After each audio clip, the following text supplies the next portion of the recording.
Well, hi there. Wow, it's been a long time. 2 years.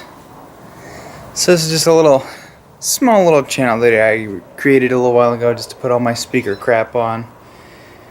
And, well, a lot has happened in a couple of years. It kind of went dormant.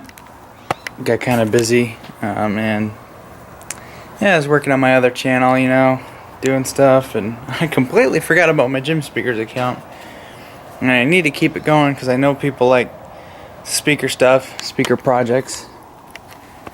And I didn't really do a whole project video on my sound system in this because it's pretty simple, but I'll show you what I got going on this. This is an 82 Ford F-150 I bought from a customer.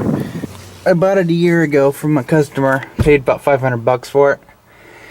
And originally when I got it, it had a crappy Clarion dual knob stereo in it. Probably replaced the Ford radio that was in it before when this thing was new. But she's got 161,000 miles on it. It says 61, but I know it's flopped over to 1. I don't think Ford anticipated their trucks going over 100,000, but this one's been going strong. It has its few issues that are going to be dealt with. It runs good. Transmission's good. But I need to get a fuel injection kit on it. This carburation shit is pissing me off. My choke won't work. Well, it will if I put it on, but anyways, you can check it out on my Just Tease YouTube channel. So this is kind of a ghetto power setup. I actually need to just remove this tape and hook this back up to the key on. But anyways, it's a pretty easy. It's actually kind of nice having this switch for the radio because then I can just start it and go and not have it on, or I can have it on instead of having to press the power button. But anyways, flip the switch. She comes on. So this is the model. It's a Sony head. You can change the colors and do all kinds of cool shit with it. Has auxiliary and a USB input. I actually put this in for my phone, and my phone does not want to connect to it, even though it's an Android phone.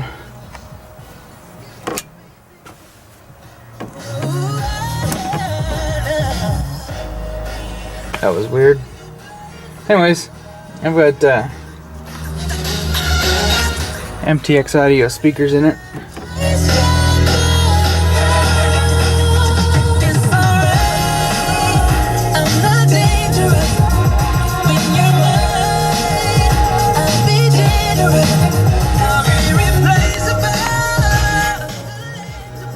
I have the bass and stuff turned up a little bit on it because speakers aren't designed to work with these doors. I bet you if I had some padding and stuff in the doors, the bass would be a little bit nicer. But with the explode setting on it, it thumps pretty good, and I'm able to crank my music. I do need to get a sub in this. It's a 2-door, as you can see, so I'm gonna have to put a kind of a small sub back there.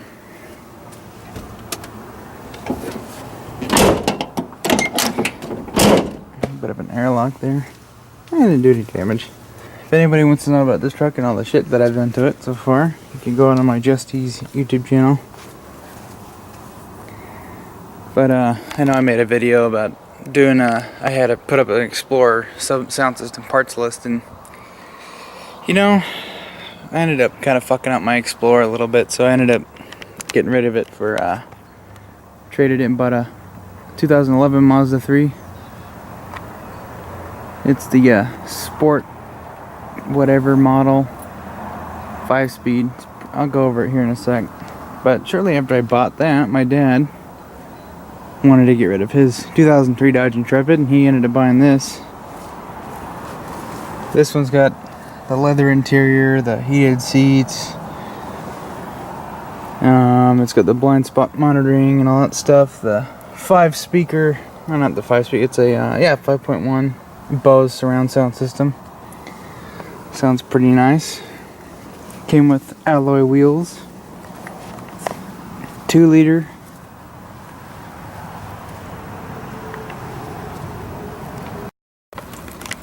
Now my car, I paid 15 for this, 15,000. Yeah, it is for 18, and our payments are both the same.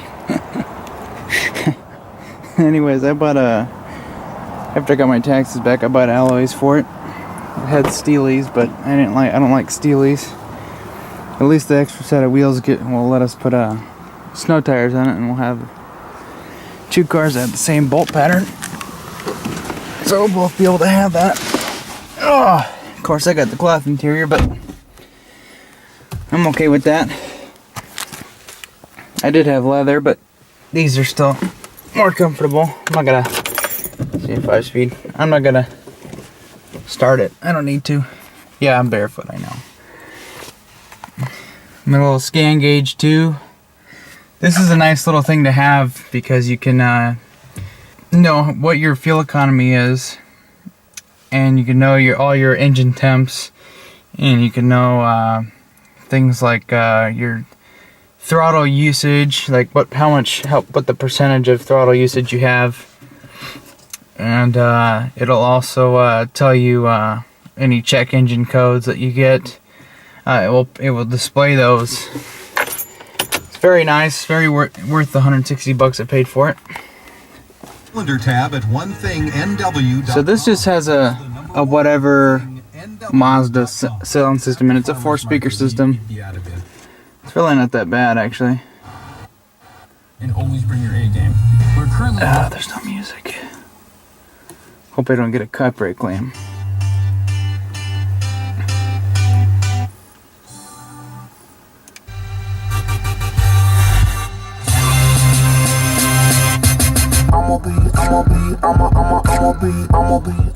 You know, it's got bass. It sounds good. I mean, I can't complain. I still have auxiliary input under here. Yeah, as you can see. Kind of would like a USB so I can hook up my iPod, but oh well. I paid $100 for the stereo, which was brand new, and I paid $50 for the speakers. And then probably like maybe $10 in miscellaneous stuff to install with.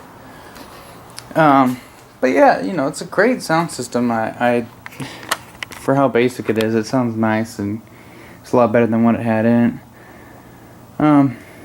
But anyways, I do plan on getting a sub and amp for this, along with the box. So we'll end up doing a video on that later.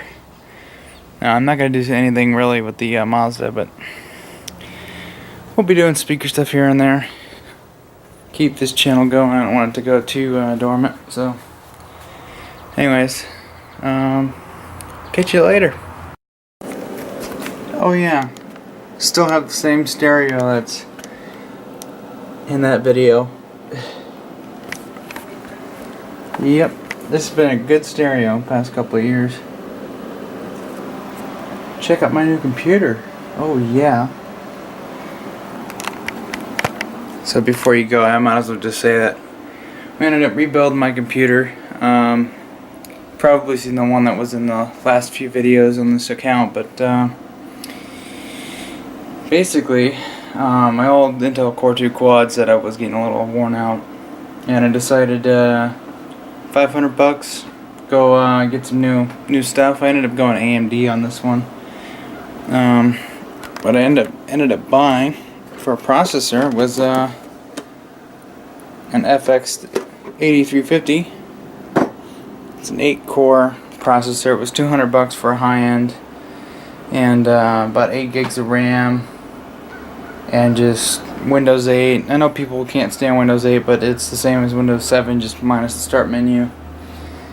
Threw it all together, and oh, what a difference.